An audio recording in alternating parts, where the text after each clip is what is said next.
materi dari metodologi penelitian. Ya. Jadi yang ingin saya sampaikan ini garis besarnya saja, ya mungkin tidak bisa terlalu detail. Nanti akan panduannya kan dari screen ini. Jadi yang pertama, saya ini ingin menyampaikan istilah saya di sini adalah knowledge landscape, ya. Ini pengetahuan yang memang kita bahas, ya, dalam perkuliahan ini.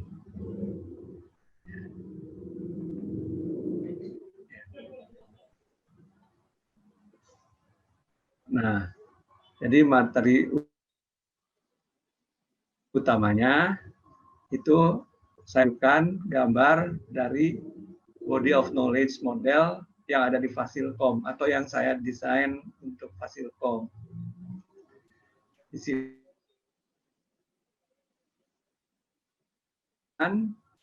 yang di dalamnya kita punya cara pemodelan computing, istilah saya. Jadi di sini pengetahuannya sebenarnya banyak, ya. Jadi ada cara berpikir engineering, kepentingan dari komunitas, kemudian rasa keberterimaan dari sisi sosial teknologikal. Nah, tetapi tentunya yang dibahas nanti dalam kaitan dengan penelitian. Jadi di sini kalau dilihat ada gambar dalam panah yang masuk ke computing way of modeling itu. Jadi di sini adalah pernyataan dari kebutuhan dan problem atau prospeknya. Keluarannya tentu saja nanti insya Allah barangkali hasil penelitian yang dihasilkan nanti mungkin bentuknya bisa saja dalam bentuk rencana tesis dan sebagainya. Tentunya di situ diharapkan bisa diidentifikasi kualitasnya berkaitan dengan pengetahuan yang ada di dalam body of knowledge ini. Ini adalah merupakan tantangan untuk Anda-Anda yang mengikuti mata kuliah ini. Memang membutuhkan perhatian, ya, pemaknaan, ya itulah barangkali sebagai mahasiswa magister. Ya. Nah, secara mendasar itu orang berbicara aspek dari sebuah riset itu seringkali dinyatakan, paling tidak yang saya paham, itu dalam 3 aspek of research. Ya. Yang pertama adalah intelligibility, yang kedua novelty, yang ketiga believability. Intelligibility itu menunjukkan quality of research approach. Ya. Sementara novelty itu menunjukkan new insight added. Jadi menghasilkan yang baru apa, ya. Kemudian juga berkaitan dengan yang baru tadi, itu kira-kira apa implikasinya nanti pada cara berpikir, baik dalam rangka mengembangkan riset ini maupun nanti akibatnya dalam pengayaan dan kehidupan hasil risetnya. Yang ketiga ada believability. Tentu saja bahwa riset itu membutuhkan tingkat kepercayaan, maka diperlukan yang namanya bentuk pernyataan metodenya. Nah, berikutnya ini adalah kutipan dari dulu ada rekan yang berbicara waktu mau membuka S2 ini. Ya. Jadi bagaimana sih ICT for Smart Societies, katakanlah. Di situ jadi cara berpikirnya tadi saya sebut adalah kita ini ada di engineering way of thinking. Ya. Di dalamnya tentu saja sesuai dengan teknologinya itu ada pemanfaatan untuk transport, untuk environment, health, building, energy, big data, Jadi berbagai teknologi. Jadi artinya sebenarnya nanti dalam pendalaman mudah-mudahan di tesisnya itu bisa digali gitu kan ya, creative thinking-nya, digital teknologinya, engineering science-nya. Ya. Silahkan itu bagian eksplorasi di persiapan risetnya nantinya.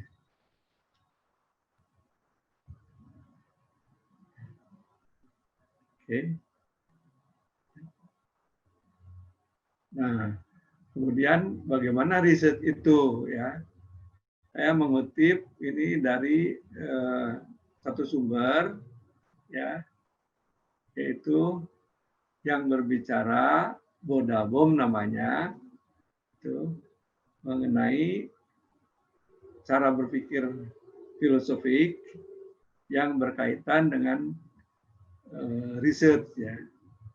Jadi di sini berbicara filosofiknya itu yang pertama adalah yang disebut dengan competing view-nya, itu mekanis, focus on machine, lalu kompetensinya itu ada dua, berpikir tentang atau sebagai engineer atau sebagai fasilitator. Ya. Yang kedua, competing view-nya adalah romantic, katanya fokus on people. Ya. Jadi karena itu nanti pendapat beliau Bodabom itu ada kompetens yang berikutnya, yaitu kalau dibaca itu tulisannya emansipator. Ya. Jadi tadi kalau engineer itu fokusnya artefak, slogannya I build things. Jadi kalau ada yang mengeluh, ada yang bertanya, itu dibikinkan thing-nya tadi, artefaknya. Gitu ya. Kemudian kalau fasilitator, itu fokusnya adalah culture. Gitu ya. Approach-nya evolution. Karena tentu saja mengubah culture. Culture itu tidak sekaligus gitu ya, tapi mungkin bertahap. Nah itu slogan yang dilontarkan oleh Bodabom itu, I help people. Nah ini yang barangkali nanti bisa dipikirkan oleh Anda kalian, kalau I build things itu langkahnya bagaimana. Ya. Kalau I help people itu seperti apa.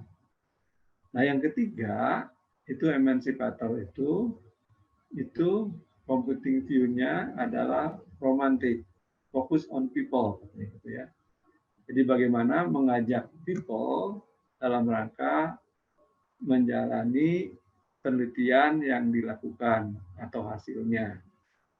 Jadi fokusnya itu membangun power sebetulnya. Jadi approach-nya adalah intervention. Slogannya adalah I change things. Jadi nanti kalau misalnya digital technology, itu cara berpikir seperti apa yang sebenarnya seharusnya paling tidak ya.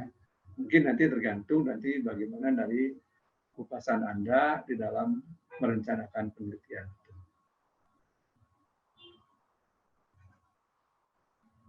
Nah, ini juga sama. Ini jadi Anda mau pilih yang mana gitu ya, mau berpikir tentang engineer, facilitator atau emancipator. Itu pilihan katanya. Jadi it's your choice.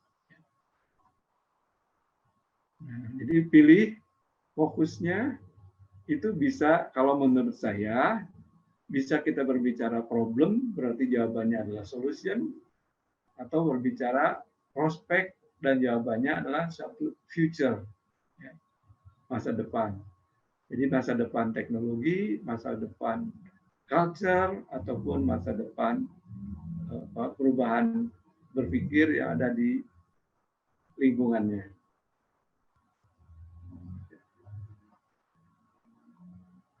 Nah, jadi ini tantangan besarnya adalah mampukah Anda menetapkan tema baru penelitian.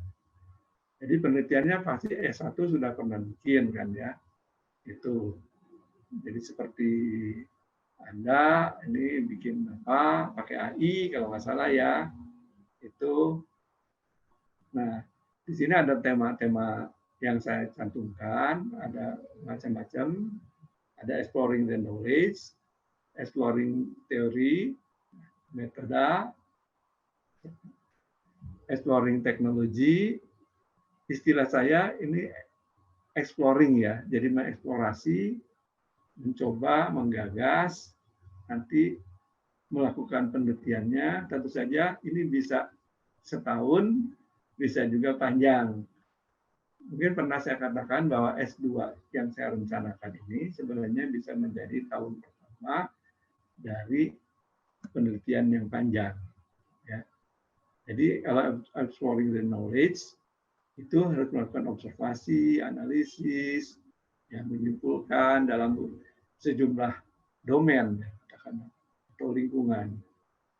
Yang kedua, exploring theory atau method, studi eksplorasi teori atau method based on literature relevant to certain domain, exploring technology, study on certain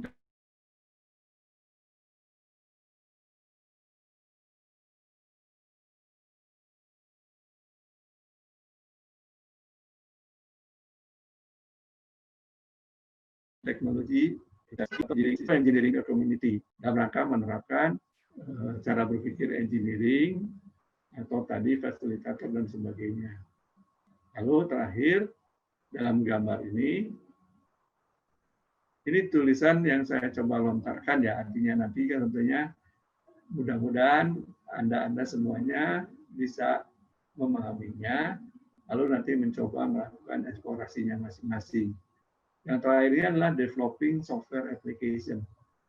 Saya menyebut software karena kita tadi ada di computing region, katakan gitu ya. Itu komputasi. Silakan mau pakai AI, mau pakai teknologi yang manapun, itu sebenarnya bebas, ya kan? Tapi tetap ada domainnya. Nah, secara fundamental, ini sudah pernah saya tunjukkan dalam perkuliahan kita, itu bagaimana sih riset itu. Jadi sebenarnya gambar ini adalah sebuah siklus gitu ya. Dimulai dari sebelah kanan atas, itu perspektif. Jadi kita masing-masing kan punya perspektif sesuai dengan pendidikan atau pengetahuan yang kita tempuh. Mudah-mudahan kita bisa membangun perspektif kita sendiri. Jadi di situ ada knowledge background, pemahaman, mudah-mudahan sesuai dengan perkuliahannya, tentang apa itu problem, apa itu asumsi, dan sebagainya. Sampai dengan nanti dicoba dimanfaatkan cara pandang kita untuk meneliti yang ada di domain itu. Lalu ada domain, ada objek yang menjadi perhatian. Misalnya, ya, itu waktu kalau kuliah dulu saya coba nyatakan itu di luar itu macet ya. Nah macet itu artinya objek yang menjadi perhatian. Nah domainnya apa? Terminologi macet itu yang disertakan di mana gitu, di domain apa, lalu lintas misalnya atau apa. Ya. Lalu silakan dipilih yang lebih spesifik. Jadi saya sebut dengan selected interest, sehingga itu bisa menghasilkan sebuah judul penelitian ya. Jadi itu kan bisa dari satu hubungan saja, itu bisa bermacam-macam variasi gitu kan. Serah ya. Tapi ada dicari referensinya. Referensinya itu berkaitan dengan yang saya sebut di sini summary of current knowledge, baik berupa teori, standar, approach, atau juga related works, ya, artinya penelitian yang sudah pernah dilakukan oleh siapapun, dimanapun, tentu saja. Kalau sekarang kan sering Anda mungkin melakukan apa disebut dengan SLR ya, apa itu scientific literature review. Kira-kira itu yang dilakukan. Jika nanti diperolehlah satu pengembangan risetnya, ada case-nya, ada faktanya, ada metodenya, ada persyaratannya.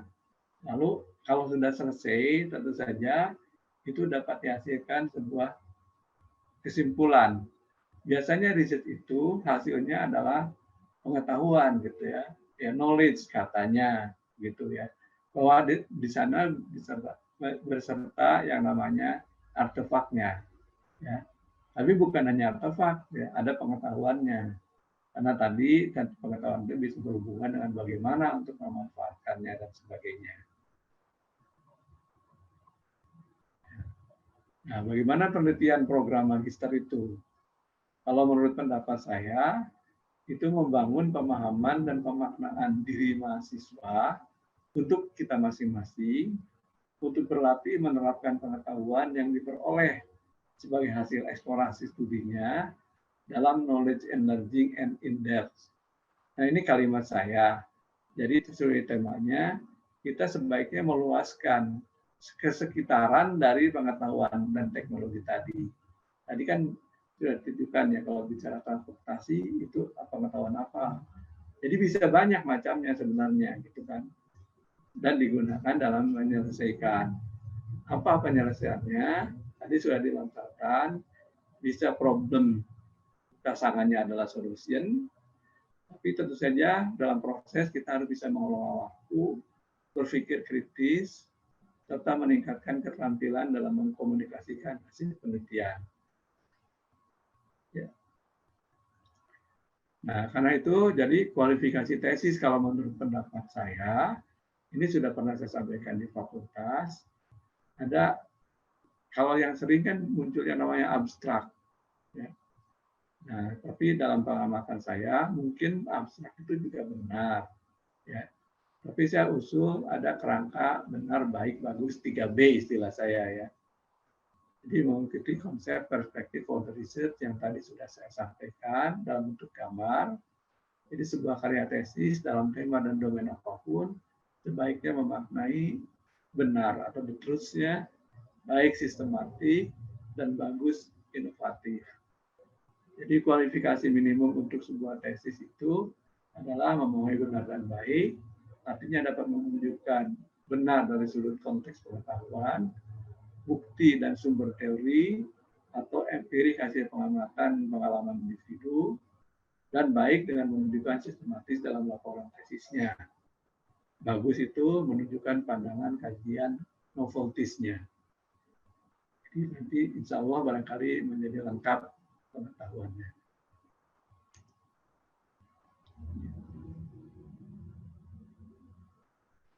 Nah, jadi tentu saja bahwa riset itu biasanya membutuhkan yang namanya proposalnya. Mau seperti apa sih gitu ya. Nah, ini ada contoh ya. Itu ya, ada pernyataannya, ada statement of the problem atau student want to investigate apa approach the proposals to use and solving it. Jadi ada background, problem, scope, assumption, summary of current knowledge, standard, approach, material and equipment, other support. Jadi ini sebenarnya diharapkan bisa dinyatakan sehingga pengetahuan untuk melakukan riset itu sudah tersedia. Nah, posisi riset kita tadi di body of knowledge Fasilkom itu, ini ya saya nyebut Fasilkom karena ini memang saya lontarkan di Fasilkom. Ya. Nah, jadi ini bicaranya tadi kan cara berpikirnya adalah engineering gitu ya. Jadi di sini saya tunjukkan gambar yang saya sebut dengan engineering cycle. Jadi kita berada di fase-fase ini. Jadi bagaimana memanage proses dan resources-nya. Memang ini warnanya macam-macam. Jadi ada yang kuning pepaya, warna pepaya, itu saya tambahkan gitu ya. Artinya mungkin asalnya tidak selengkap ini. Bukan tidak selengkap, ya cuma ada bagian-bagian tertentu. Jadi setiap fase ini sebetulnya membutuhkan telaahan. Jadi problem definition itu bukan nembak gitu ya. Tapi memang tadi ada kebenarannya. Dan itu harus bisa dinyatakan, dibuktikan kebenarannya. Terus dilakukan analisis sesuai dengan kepentingan, nanti eksplorasinya, desain, implementation, atau ada yang menyebutnya production, atau fabrication, tergantung mau bikin apa. Sampai dengan nanti kalau diperlukan, riset ini idenya dipasarkan gitu ya. Karena tadi kan riset itu sebaiknya bisa diuji oleh orang lain. Ya, gitu. Jadi maksudnya marketing di sini adalah marketing ya proposal plusnya.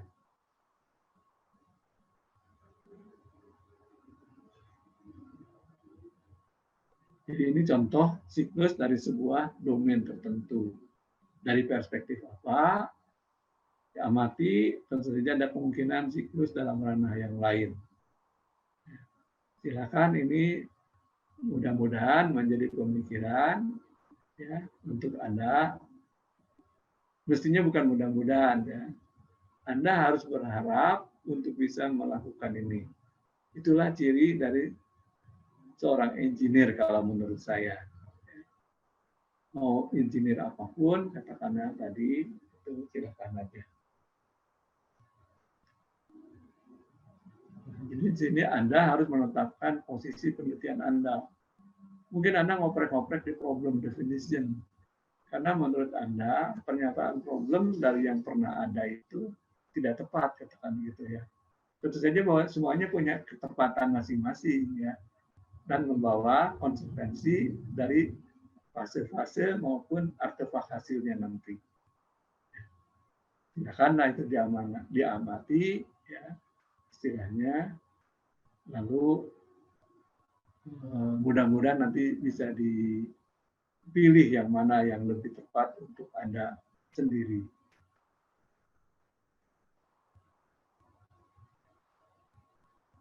Nah, jadi kalau dalam cara penyampaian yang lain, saya tuliskan tadi yang disebut dengan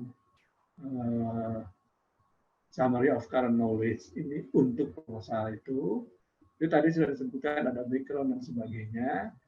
Jadi kalau saya kategorikan, menurut saya yang background, problem, dan scope assumption itu adalah supported theory. Jadi harus ada teorinya. Jadi tidak nebak-nebak gitu ya. Harus ada sumbernya. Tergantung memang di sini dari pengayaan sumber kita. Ya. Maka saya pesankan, ya silakan membaca dan memahaminya. Malah saya sebut memaknainya.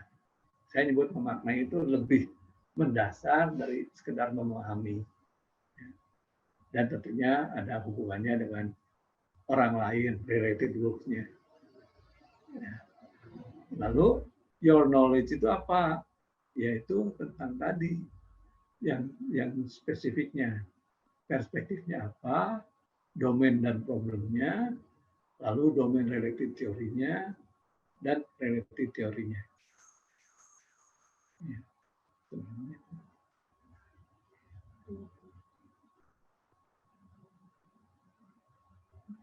Ya. Nah, untuk materi kuliah ini, kalau tadi saya bicara general aja, ya kan. Nah, sekarang ada satu yang saya tawarkan, ya. Jadi teknologi itu, ya kalau kalimatnya mungkin bahkan teknologi itu sebetulnya punya perilaku, ya, punya behavior. Maka ada sumber yang saya pernah gunakan sendiri, saya pernah tawarkan untuk dalam rangka mengajar S2 di tempat lain. Ya. Jadi ada yang disebut dengan design science. Ya. Walaupun judul di papernya itu awalnya in information system research. Tapi setelah saya telah, saya gunakan, saya tawarkan ke mahasiswa. Jadi ada yang membuat riset, tesisnya, gitu dan sebagainya. Itu dalam berbagai domain. Jadi ini bisa dipakai dalam bidang sistem informasi atau juga sistem teknologi secara lebih luas, termasuk sistem sosial. Jadi dapat dicoba dikembangkan dalam memahami suatu fenomena dalam berbagai perspektif, bahkan dalam suatu fenomena yang muncul dalam konteks interaksi. Jadi fondasi paradigmanya ini adalah paradigma dalam IS itu mempengaruhi people, organisasi, dan teknologi. Bisnis paradigmnya dalam IS disiplin ini adalah yang disebut dengan behavioral science and design science. Jadi behavioral untuk mengamati behavior dari teknologi maupun termasuk pengguna teknologi tertentu. Dan design science itu kita mencoba membawa ke arah berpikir how to gitu ya. Bagaimana supaya menjadi tadi siklusnya itu menjadi lengkap. Ya. Jadi desain science in information system research itu ada yang menulisnya sebagai desain science saja, dan yang menulis itu ada beberapa ya katakanlah. Di sini saya coba mengutip dari Hefner ya tahun 2004. Jadi itu saya gunakan sendiri saat itu. Ya. Sebagai pengantar, Anda diajak melakukan eksplorasi dua hal. Konsep yaitu berupa objek penelitian dan konteks lingkungan di mana sebuah objek berada dan berperan. Jadi tidak ada konsep, tetapi harus jelas ada di konteks yang mana. Kembangkan perspektif Anda, berpikirlah terbuka untuk mendapat pengalaman baru. Jadi ya insya Allah barangkali ya, ini memang bukan janji ya, tapi ini adalah satu keterbukaan berpikir. Jadi tadi Foundation of Paradigm ini IS-nya mempengaruhi people, organisasi, dan teknologi, tentunya dengan suatu orientasi yang baik, benar, ya. Terus mengembangkan dan memverifikasi teori, ya, dan mengembangkan artefak baru. Ya. Nah, ini gambaran modelingnya, pemodelan dalam desain science research. Ya. Jadi ada 3 lajur gitu ya, kalau disebut kotak di sini, yaitu tentang environment-nya, tadi konteks yang bersangkutan itu ada di mana, lalu ada knowledge base, pengetahuan atau teknologi, pendapat dan sebagainya yang sudah pernah ada, ya. Lalu penelitian yang biru yang di tengah itu menunjukkan penelitian objek. Jadi penelitian kitanya itu ada di mana gitu ya. Jadi di sini tentunya harus ada eksplorasi tentang environment, people-nya itu punya peran apa, capabilities-nya apa, karakteristiknya bagaimana. Lalu organisasinya, karena people-nya tidak bisa dipisahkan dari organisasi ya. Mungkin organisasinya punya strategi, structure and culture-nya, ya, lalu prosesnya, lalu teknologinya tentunya ada infrastructure, ada aplikasi, ada arsitektur komunikasi, lalu knowledge base itu tentu saja juga sama, ada foundation-nya, ada metodologinya. Saya kira kita banyak bertanya, berpikir, membaca, apa sih data analysis itu, ya. Itu sampai dalam bentuk formalismenya. Formalisme itu tidak selalu matematis, ya. Bisa dalam berbagai sumber itu bisa dicari. Nah, apa yang dilakukan dalam penelitiannya itu mendevelop 2 hal, teori atau artefaknya, ya. Karena itu diharapkan nanti menjadi kontribusi dari penelitian kita. Mungkin kalau teorinya bisa dibawa ke arah pengayaan knowledge base, ya, bisa berupa grounding teori atau yang mendasar, atau dalam rangka orientasi desain. Ya. Jadi ada di situ bagaimana memverifikasi hasil praktis dari studi kasus di environment. Di situ bisa dicoba dalam bentuk aplikasi studi kasus. Sementara kalau pengetahuan baru itu dibawa, ditambahkan tentu saja lewat pengujian dan sebagainya di knowledge base-nya. Nah, ini membutuhkan satu penelitian yang mendalam sih. Tapi insya Allah lah Anda yang muda ini yang bersemangat. Nah, ini sebagai contoh, saya tunjukkan gambaran ini yang mudah-mudahan cukup ringkas ya. Anda harus menguatkan pemahaman, baca tulis dan sistematisasikan ya. Jadi bukan hanya baca dan tulis, tapi Anda harus mencoba menyampaikan nanti gagasan ini dalam bentuk, karena kalau Anda melanjutkan sampai dengan tesis itu membutuhkan satu orientasi gitu kan. Bukan istilahnya itu tiba-tiba saja. pahami dan dalami konsep sistem X. Jadi yang tulis saya gambar dalam lingkaran kecil di dalam sistem X, ya. Itu tadi saya nyebut objek, sementara lingkaran luarnya itu adalah lingkungan atau konteksnya. Jadi sebuah objek itu menyampaikan sesuatu dalam konteksnya.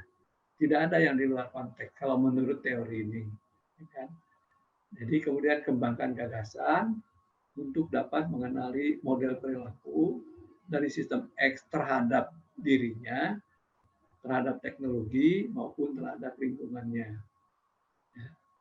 Lingkungan itu berdasarkan pengaruh dari faktor-faktor yang ditetapkan dalam analisis.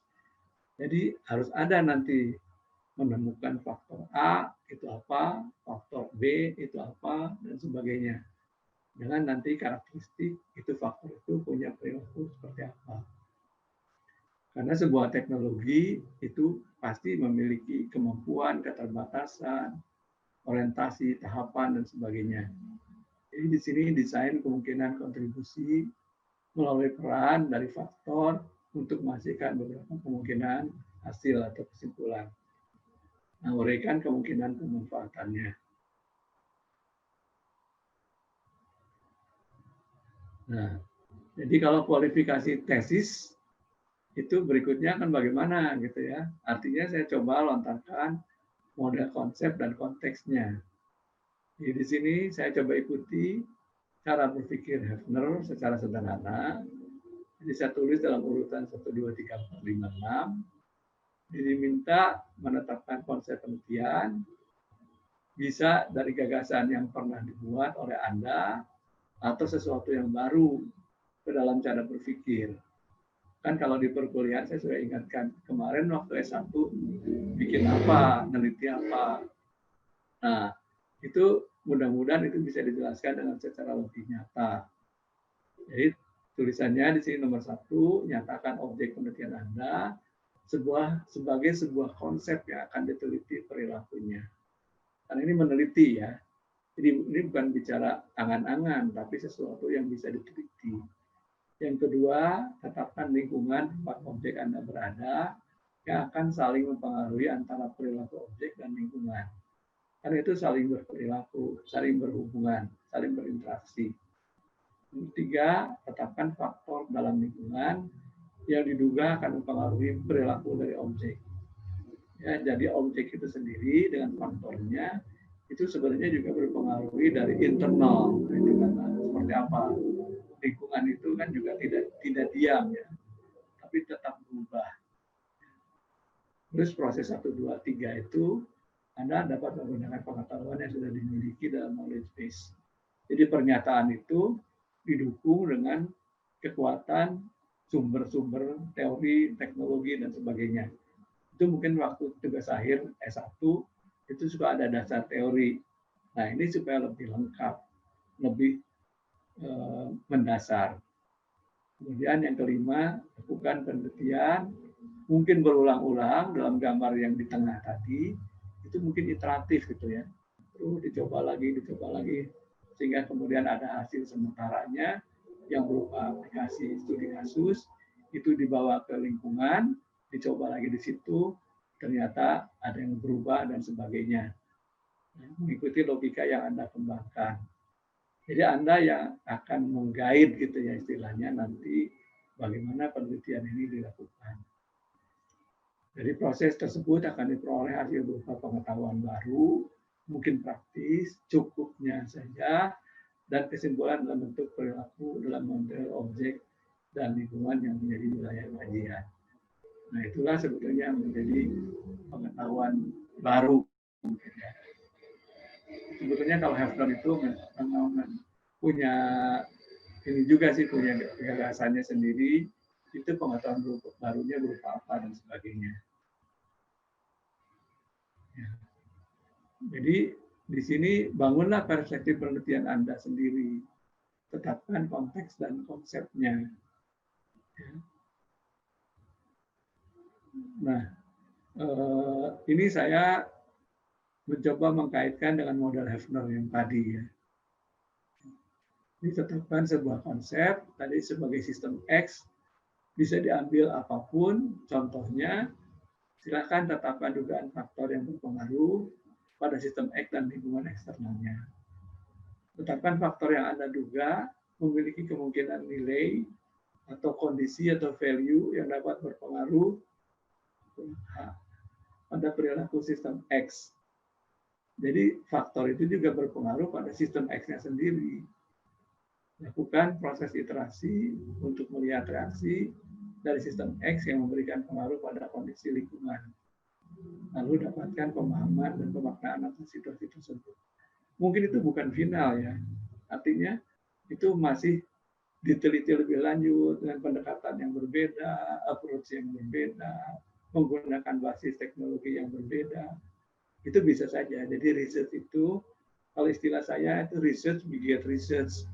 Research itu tidak pernah final, tapi akan bisa menghasilkan gagasan riset yang lain, baik menguatkan maupun yang